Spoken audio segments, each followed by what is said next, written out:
여러분은 왜 손실난 주식을 팔지 못합니까? 왜 오르는 주식은 빨리 팔고 떨어지는 주식은 끝까지 들고 있습니까? 이건 의지의 문제가 아닙니다. 성격의 문제도 아닙니다. 여러분의 뇌가 원래 그렇게 설계되어 있기 때문입니다. 오늘 이야기할 사람은 이 사실을 과학으로 증명한 심리학자입니다. 그는 경제학 수업을 단 한 번도 들은 적이 없는데 노벨 경제학상을 받았습니다. 그가 밝혀낸 인간 뇌의 비밀은 전 세계 투자자들의 생각을 완전히 바꿔놓았습니다. 그의 이름은 다니엘 카너먼입니다. 이 영상이 도움이 되신다면 구독과 좋아요 부탁드립니다. 여러분의 작은 응원이 이 채널을 계속 만들어가는 힘이 됩니다. 자, 이제 시작하겠습니다. 1934년 다니엘 카너먼은 텔아비브에서 태어났습니다. 그의 부모는 리투아니아에서 프랑스로 이민 온 유대인이었고 어린 카너먼은 파리에서 어린 시절을 보냈습니다. 1940년 그의 나이 6살 때 나치 독일이 파리를 점령했습니다. 유대인에게는 지옥 같은 시간이 시작되었습니다. 카너먼의 아버지 에프라임은 첫 번째 대규모 유대인 검거 때 체포되었습니다. 다행히 6주 만에 풀려났지만 가족은 그때부터 도망자의 삶을 살아야 했습니다. 남프랑스로 피신한 가족은 어떤 때는 닭장을 개조한 은신처에서 지내기도 했습니다. 카너먼에게는 그 시절 절대 잊을 수 없는 장면이 하나 있습니다. 1941년 말이나 1942년 초였습니다. 유대인은 가슴에 노란 별을 달아야 했고 저녁 6시 이후에는 외출이 금지되어 있었습니다. 그날 어린 카너먼은 기독교인 친구 집에서 놀다가 통금 시간을 넘겨버렸습니다. 그는 갈색 스웨터를 뒤집어 입고 집으로 향했습니다. 노란 별이 안쪽으로 가도록요. 텅 빈 거리를 걷는데 저 앞에서 독일 군인이 걸어오고 있었습니다. 검은 제복을 입고 있었습니다. 어린 카너먼이 가장 무서워하라고 배운 옷, 나치 친위대 제복이었습니다. 심장이 쿵쾅거렸습니다. 빨리 걸어서 지나치려고 했는데 그 군인이 카너먼을 빤히 쳐다보더니 손짓으로 불렀습니다. 어린 소녀는 걸어갔습니다. 도망칠 수도 없었습니다. 그런데 그 군인은 갑자기 카너먼을 번쩍 들어올려 꼭 안았습니다. 카너먼은 공포에 질렸습니다. 스웨터 안쪽에 노란 별이 들킬까봐요. 그 군인은 독일어로 뭔가를 말했습니다. 감정이 격해진 목소리였습니다. 그리고는 카너먼을 내려놓고 지갑을 꺼내 한 소년의 사진을 보여주었습니다. 아마 그 군인의 아들이었을 겁니다. 그리고 돈을 조금 쥐어주고는 보내주었습니다. 집으로 돌아온 카너먼은 그날 밤 잠을 이루지 못했습니다. 그리고 한 가지 확신을 갖게 되었습니다. 어머니의 말이 맞았구나. 사람은 정말 복잡하고 흥미로운 존재구나. 적군의 제복을 입은 나치 친위대원도 아들을 그리워하는 아버지였습니다. 유대인을 박해하라고 훈련받은 사람도 어린아이를 보면 자기 아들이 떠올라 눈물을 글썽였습니다. 인간은 왜 이렇게 모순적인가? 왜 이렇게 예측 불가능한가? 이 질문이 카너먼의 머릿속에서 평생 떠나지 않았습니다. 1944년 아버지 에프라임이 당뇨병 합병증으로 세상을 떠났습니다. 연합군이 프랑스를 해방시키기 불과 6주 전이었습니다. 약을 구할 수 없었기 때문입니다. 전쟁이 끝나고 1948년 14살의 카너먼은 어머니, 누나와 함께 이스라엘로 이주했습니다. 막 건국된 나라였습니다. 모든 것이 새로웠고 모든 것이 불안정했습니다. 히브리어를 빠르게 익힌 카너먼은 예루살렘 히브리 대학교에 입학해 심리학을 전공했습니다. 수학을 부전공으로 택했지만 수학 성적은 평범했습니다. 대신 심리학에서는 두각을 나타냈습니다. 그는 10대 때 이미 자신이 심리학에 끌린다는 것을 알고 있었습니다. 신이 존재하는가 보다 왜 사람들은 신을 믿는가에 더 관심이 갔고 윤리학 자체보다 왜 사람들은 분노하는가에 더 흥미를 느꼈습니다. 1954년 20살의 대학을 졸업한 카너먼은 이스라엘 방위군에 입대했습니다. 처음에는 보병 소대장으로 1년간 복무했고 그 후 심리학과로 배치되었습니다. 그리고 21살의 젊은 중이에게 엄청난 과제가 떨어졌습니다. 당시 이스라엘 군은 신병 면접 시스템에 문제가 있었습니다. 면접관들이 신병을 평가하고 점수를 매기는데 그 점수가 실제 군 복무 성과와 전혀 맞지 않았던 겁니다. 면접에서 높은 점수를 받은 병사가 실제로는 형편없는 성과를 내는 경우가 너무 많았습니다. 카너먼에게 주어진 임무는 이 면접 시스템을 개선하라는 것이었습니다. 전문 지식이 있었던 건 아닙니다. 그저 심리학 학위를 가진 젊은 장교일 뿐이었습니다. 하지만 카너먼은 한 가지 책에서 영감을 얻었습니다. 미국 심리학자 폴 밀의 책이었는데 인간의 직관적 판단보다 단순한 통계적 규칙이 더 정확하다는 내용이었습니다. 카너먼은 완전히 새로운 면접 방식을 설계했습니다. 먼저 전투 임무에 필요한 특성 6가지를 정했습니다. 책임감, 사회성, 남성적 자부심 같은 것들이었습니다. 그리고 각 특성을 평가할 수 있는 구체적인 질문들을 만들었습니다. 면접관들은 오직 그 질문들만 물어보고 각 특성에 대해 5점 척도로 점수를 매겨야 했습니다. 면접관들은 반발했습니다. 자신들의 직관과 경험을 무시하는 것 같았으니까요. 우리가 로봇도 아니고 기계적으로 점수만 매기란 말이냐고요. 카너먼은 타협했습니다. 모든 질문을 마친 후에 눈을 감고 이 신병이 전투병사로서 어떤 모습일지 상상해보고 1점에서 5점 사이로 직관적인 점수를 매겨도 좋다고 했습니다.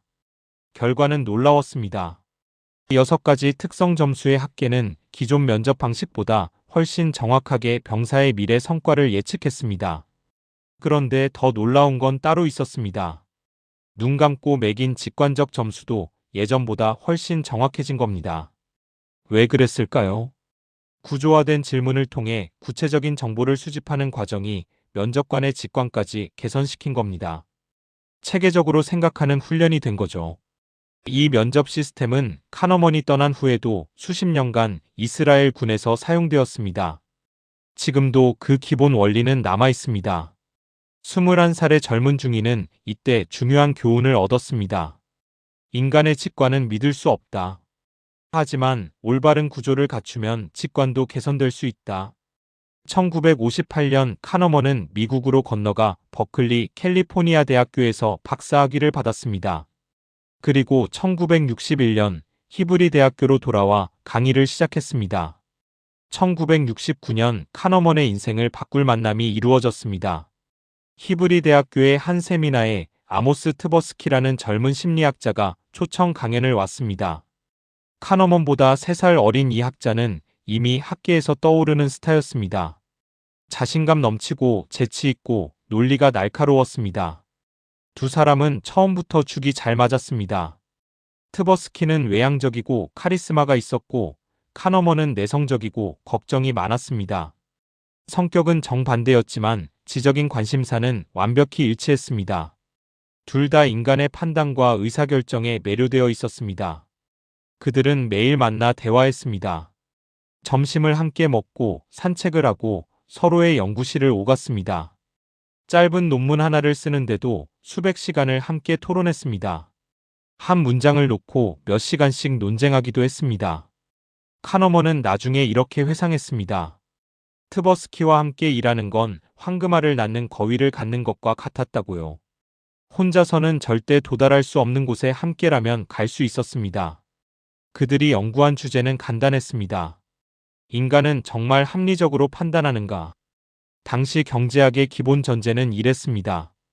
인간은 합리적인 존재다. 모든 정보를 분석하고 최선의 선택을 한다. 경제학 모델은 이 가정 위에 세워져 있었습니다. 하지만 카너먼과 트버스키는 수많은 실험을 통해 정반대의 결론에 도달했습니다. 인간은 합리적이지 않다. 체계적으로 예측 가능한 방식으로 비합리적이다. 1971년 두 사람은 첫 번째 공동 논문을 발표했습니다. 작은 수의 법칙에 대한 믿음이라는 제목이었습니다. 사람들이 적은 표본에서 전체를 과신하는 경향을 다룬 논문이었습니다. 1974년에는 사이언스 저널에 불확실성 아래에서의 판단이라는 논문을 실었습니다. 이 논문은 지금까지 5만 회 이상 인용되었습니다. 심리학 역사상 가장 많이 인용된 논문 중 하나입니다. 그들은 인간이 복잡한 판단을 할 때 사용하는 정신적 지름길을 발견하고 이름을 붙였습니다. 휴리스틱이라고 불렀습니다. 휴리스틱은 빠르고 효율적입니다. 하지만 체계적인 오류를 만들어냅니다. 그들은 이런 오류를 편향이라고 불렀습니다. 예를 들어볼까요? 사람들에게 물었습니다. 비행기 사고로 죽을 확률과 자동차 사고로 죽을 확률 중 어느 쪽이 더 높습니까? 대부분의 사람들은 비행기 사고라고 답했습니다. 하지만 실제로는 자동차 사고 확률이 훨씬 높습니다. 왜 이런 오류가 생길까요? 비행기 사고는 뉴스에 대대적으로 보도되기 때문입니다. 쉽게 떠오르니까 더 자주 일어난다고 착각하는 겁니다. 이걸 가용성 휴리스틱이라고 합니다. 카너먼의 아버지가 나치를 피해 프랑스 남쪽으로 도망친 것도 이 휴리스틱 때문이었습니다. 1940년 당시 독일군이 프랑스 전체를 점령하리라고는 많은 사람들이 예상하지 못했습니다. 이전 전쟁의 기억 마지노선에 대한 믿음, 이런 것들이 머릿속에 쉽게 떠올랐기 때문입니다. 실제 위험은 과소평가되었습니다. 1979년 카너먼과 트버스키는 역사적인 논문을 발표합니다. 전망 이론이라는 제목이었습니다. 이 논문은 경제학 저널 이코노메트리카에 실렸고 그 저널 역사상 가장 많이 인용된 논문이 되었습니다. 인용 횟수가 8만 회를 넘습니다. 재미있는 건 처음에 이 논문의 제목은 가치 이론이었다는 겁니다. 하지만 카너먼과 트버스키는 기존 경제학의 효용 이론과 혼동될까봐 제목을 바꿨습니다. 전망 이론이라는 이름은 사실 별 의미가 없었습니다. 카너먼은 나중에 그냥 무의미한 이름이었다고 인정했습니다. 이름은 무의미했지만 내용은 혁명적이었습니다. 전망 이론의 핵심은 이겁니다. 인간은 이득과 손실을 다르게 느낀다. 단순한 것 같지만 이 발견은 경제학의 기본 가정을 뒤흔들었습니다. 전통 경제학에서는 100만 원을 버는 기쁨과 100만 원을 잃는 고통이 같다고 가정했습니다. 합리적인 인간이라면 그래야 하니까요. 하지만 실험 결과는 달랐습니다. 사람들은 100만 원을 잃는 고통을 100만 원을 버는 기쁨보다 약 2배에서 2.5배 더 강하게 느꼈습니다. 이걸 손실 회피라고 부릅니다. 카너먼은 간단한 실험으로 이걸 보여주었습니다. 동전을 던져서 앞면이 나오면 150달러를 받고 뒷면이 나오면 100달러를 잃는 게임이 있습니다. 이 게임을 하시겠습니까? 수학적으로 계산하면 이 게임의 기대값은 플러스 25달러입니다. 합리적이라면 당연히 해야 합니다. 그런데 대부분의 사람들은 이 게임을 거부했습니다. 왜일까요? 100달러를 잃는 고통이 150달러를 버는 기쁨보다 더 크게 느껴지기 때문입니다. 사람들이 이 게임을 받아들이려면 이길 때 받는 돈이 약 200달러는 되어야 했습니다. 잃을 수 있는 돈의 2배요. 카너먼과 트버스키는 다른 실험도 했습니다. 사람들에게 2가지 선택지를 주었습니다. 첫 번째 선택 확실하게 900달러를 받는다. 두 번째 선택 90% 확률로 1000달러를 받고 10% 확률로 아무것도 못 받는다. 수학적 기대값은 두 번째가 약간 높습니다. 900달러 대 900달러. 사실 거의 같습니다.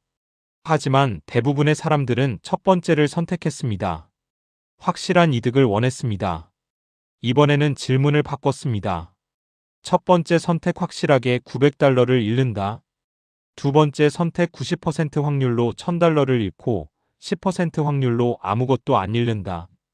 이번에는 결과가 정반대였습니다. 대부분의 사람들이 두 번째를 선택했습니다. 왜일까요? 이득 상황에서는 위험을 회피합니다. 확실한 이득을 원합니다.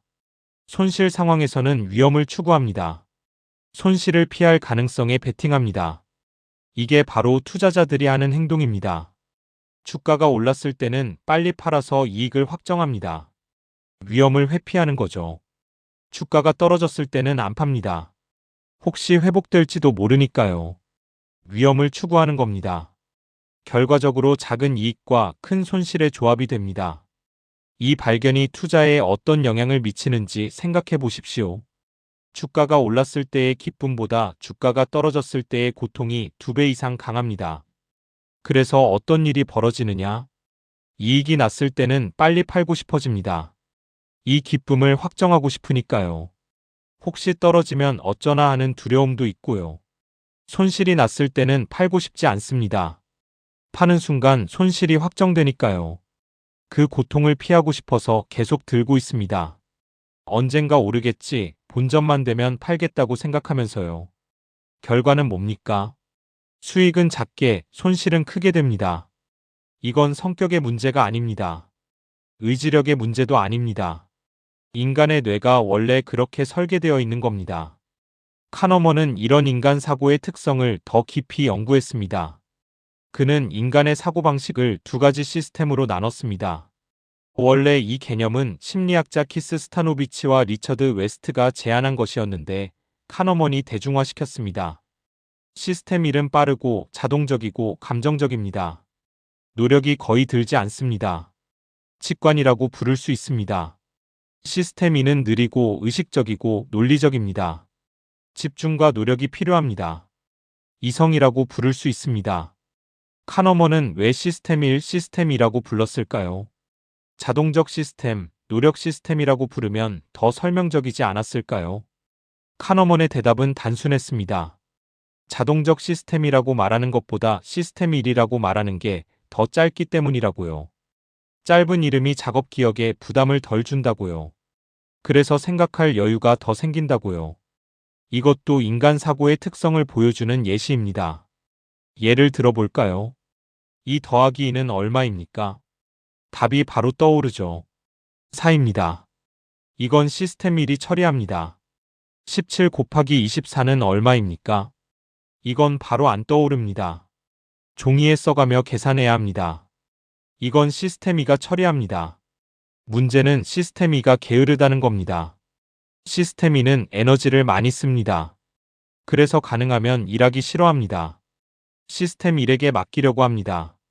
주식 투자를 할 때 어떤 일이 벌어지는지 보십시오. 주가가 급락하면 시스템 1이 즉각 반응합니다. 공포가 밀려옵니다. 빨리 팔아야 해, 더 떨어지기 전에. 이게 직관입니다. 시스템 2가 나서서 차분히 분석해야 합니다. 이 회사의 펀더멘털은 어떤가? 일시적인 하락인가? 구조적인 문제인가? 장기적 전망은 어떤가? 이게 이성입니다. 하지만 시스템 2는 게으릅니다. 공포에 질린 상황에서 복잡한 분석을 하기 싫어합니다. 그래서 시스템 1의 판단을 그대로 따릅니다. 팔아버립니다. 나중에 주가가 회복되면 후회합니다. 왜 그때 팔았을까? 하지만 다음번에도 같은 일을 반복합니다. 뇌가 그렇게 작동하니까요. 반대 상황도 마찬가지입니다. 어떤 주식이 계속 오르고 있습니다. 주변에서 다들 이 주식으로 돈 벌었다고 합니다. 뉴스에서도 연일 이 회사 이야기가 나옵니다. 시스템 1이 반응합니다. 나도 사야겠다. 다들 버는데 나만 못 버는 것 같다.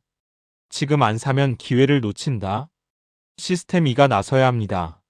지금 가격이 적정한가? 이미 너무 오른 건 아닌가? 내 투자 원칙에 맞는가? 하지만 시스템 2는 또 게으름을 피웁니다. 그냥 시스템 1 말대로 삽니다. 나중에 거품이 꺼지면 후회합니다. 왜 그때 샀을까? 하지만 다음 거품에서도 같은 일을 반복합니다. 카너먼의 연구는 이런 패턴이 개인의 문제가 아니라 인간 보편의 특성이라는 걸 보여줍니다. 그렇다면 어떻게 해야 할까요? 카너먼이 이스라엘 군에서 했던 일을 기억하십시오. 면접관들의 직관은 믿을 수 없었습니다. 하지만 구조화된 시스템을 만들어서 그 안에서 판단하게 하자 직관도 정확해졌습니다. 투자도 마찬가지입니다. 시스템 1의 직관을 없앨 수는 없습니다. 하지만 시스템 2가 일하도록 구조를 만들 수는 있습니다. 카너먼은 이렇게 말했습니다. 우리 자신의 실수를 인식하는 것보다 다른 사람의 실수를 인식하는 게 훨씬 쉽다. 그래서 미리 규칙을 정해 놓아야 합니다. 감정이 격해진 순간에 규칙을 만들면 시스템 1이 만듭니다. 차분할 때 시스템 2가 규칙을 만들어야 합니다. 예를 들어보겠습니다. 매수 전에 이 주식을 언제 팔 것인지 미리 정해두는 겁니다. 얼마가 되면 이익을 실현하고 얼마까지 떨어지면 손절한다. 이걸 글로 써놓습니다. 그리고 그 상황이 오면 생각하지 말고 실행합니다. 그 순간 생각하면 시스템 1이 개입합니다. 조금만 더 기다려볼까? 곧 오를 것 같은데. 이런 생각이 끼어듭니다. 또 하나 방법이 있습니다. 카너먼은 면접관들에게 눈을 감고 상상해 보라고 했습니다.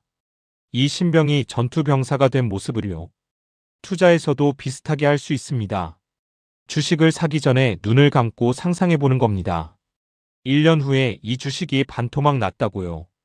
그때 나는 어떤 기분일까? 그래도 괜찮을까? 그 돈을 잃어도 생활에 지장이 없을까? 이렇게 미리 손실을 상상하면 시스템 E가 작동합니다. 그리고 더 신중한 결정을 하게 됩니다. 카너먼과 트버스키의 공동 연구는 1996년까지 계속되었습니다. 하지만 그 과정이 순탄하지만은 않았습니다. 1977년부터 1978년까지 두 사람은 스탠퍼드 대학교의 행동과학 고등연구센터에서 함께 연구원으로 일했습니다. 그곳에서 그들은 경제학자 리처드 탈러를 만났습니다. 탈러는 나중에 행동경제학의 창시자 중 한 명이 되었고 2017년에 노벨 경제학상을 받습니다. 탈러는 카너먼과 트버스키의 연구에 깊이 영향받았습니다. 전망 이론을 발전시켜 1980년에 행동경제학의 초석이 되는 논문을 발표했습니다. 1978년 카너먼은 캐나다 브리티시 컬럼비아 대학교로 자리를 옮겼고 트버스키는 스탠퍼드에 남았습니다. 물리적 거리가 생기면서 예전처럼 매일 만나 토론하기가 어려워졌습니다. 또 하나의 문제가 있었습니다. 외부에서 두 사람의 공동 연구를 바라볼 때 트버스키가 더 많은 인정을 받는 경향이 있었습니다. 트버스키는 외향적이고 카리스마가 있었고 발표를 잘했습니다. 카너먼은 상대적으로 내성적이었습니다. 카너먼은 나중에 이 시기를 회상하며 자신과 트버스키 사이의 관계가 예전만큼 좋지 않았다고 인정했습니다. 서로에게 덜 관대해졌다고요. 하지만 트버스키가 암 진단을 받은 후 두 사람은 다시 가까워졌습니다. 그해 트버스키가 암으로 세상을 떠났습니다. 59살이었습니다. 카너먼은 평생의 지적 동반자를 잃었습니다. 나중에 그는 트버스키와 함께한 시간을 가장 행복하고 생산적인 시기였다고 회상했습니다. 2002년 카너먼은 노벨 경제학상을 받았습니다. 전망 이론과 인간의 판단과 의사결정에 대한 연구 공로였습니다. 노벨상 수상 소식을 들은 아침, 기자들이 성공의 비결을 물었습니다. 카너먼은 주저없이 대답했습니다. 내 친구 선택이요. 노벨상은 살아있는 사람에게만 주어집니다.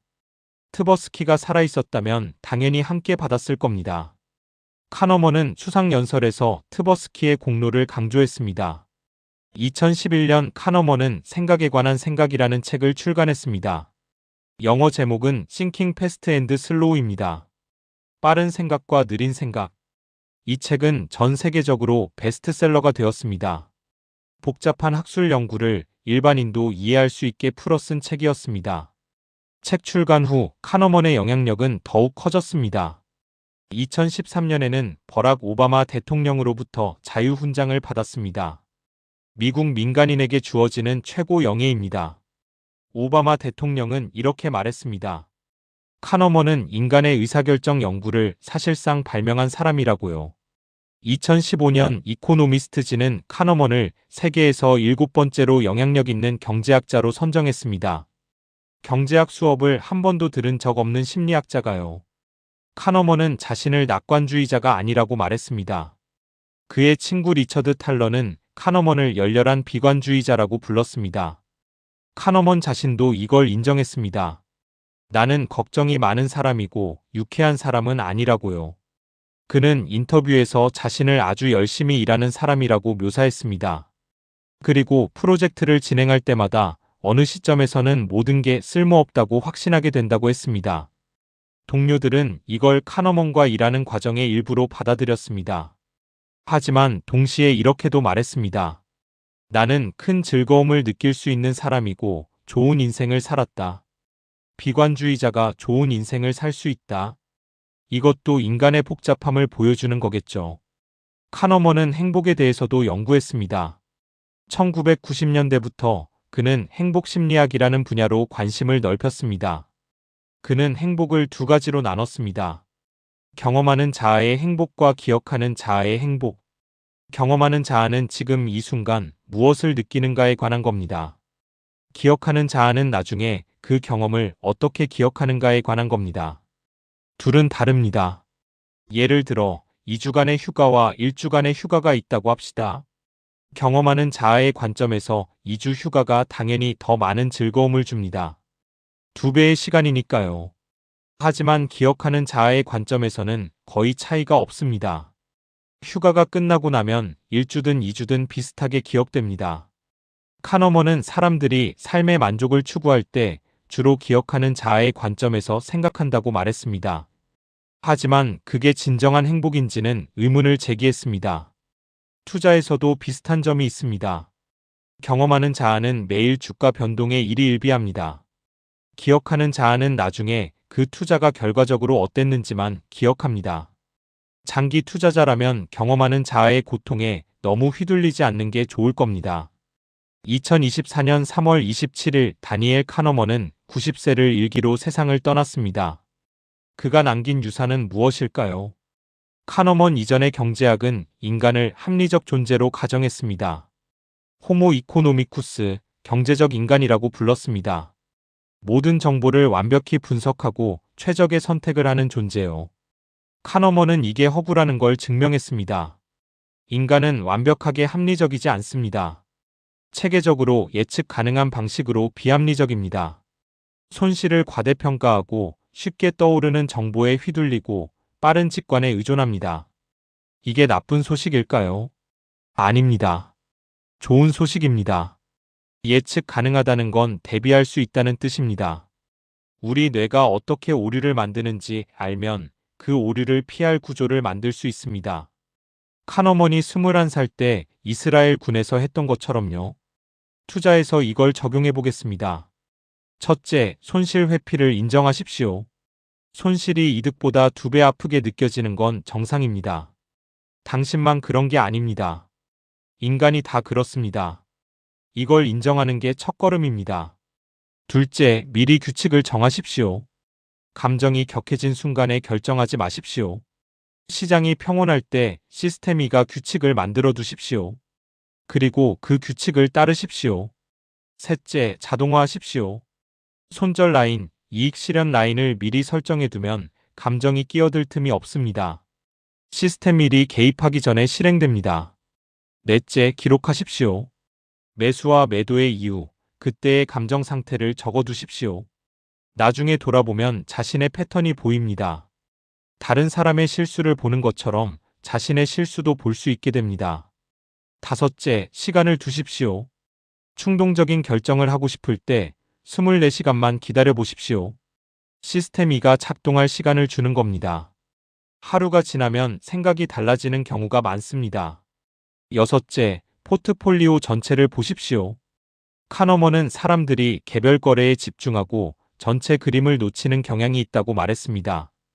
개별 주식의 손익에 일희일비하지 말고 전체 포트폴리오의 성과를 보십시오. 한 종목에서 손실이 나더라도 전체적으로 괜찮으면 됩니다. 일곱째, 자신의 편향을 인정하십시오. 카너먼은 자신도 편향에서 자유롭지 않다고 인정했습니다. 수십 년간 이 분야를 연구했지만 여전히 직관적인 오류를 범한다고요. 중요한 건 완벽해지는 게 아니라 자신의 한계를 아는 겁니다. 카너먼의 연구가 투자자에게 주는 가장 큰 교훈은 이겁니다. 적을 알아야 이길 수 있습니다. 투자에서 가장 큰 적은 시장이 아닙니다. 경기 침체가 아닙니다. 나쁜 기업도 아닙니다. 가장 큰 적은 우리 자신의 뇌입니다. 뇌가 어떻게 작동하는지 이해하면 뇌의 함정을 피할 수 있습니다. 이게 카너먼이 우리에게 남긴 선물입니다. 카너먼은 말년에 이스라엘의 정치 상황에 대해서도 목소리를 냈습니다. 학자로서의 권위를 바탕으로 자신의 의견을 숨기지 않았습니다. 그는 평생 인간의 비합리성을 연구했지만 인간을 포기하지 않았습니다. 비합리적이라는 건 열등하다는 게 아닙니다. 그냥 그게 인간이라는 겁니다. 그리고 그걸 이해하면 더 나은 선택을 할 수 있습니다. 오늘 영상의 핵심은 이겁니다. 당신의 뇌는 손실을 과대평가하도록 설계되어 있습니다. 이건 바꿀 수 없습니다. 하지만 이걸 알면 대비할 수 있습니다. 미리 규칙을 정하고 감정이 아닌 시스템을 따르십시오. 투자에서 이기는 건 뇌를 바꾸는 게 아닙니다. 뇌의 작동 방식을 이해하고 그에 맞는 구조를 만드는 겁니다. 오늘 영상이 도움이 되셨다면 구독과 좋아요 부탁드립니다. 댓글로 여러분의 생각도 들려주세요. 다니엘 카너먼은 나치의 검은 제복을 입은 군인에게서 인간의 복잡함을 배웠습니다. 우리도 우리 자신의 복잡함을 인정하는 데서 시작해야 합니다. 그게 더 나은 투자자가 되는 첫걸음입니다.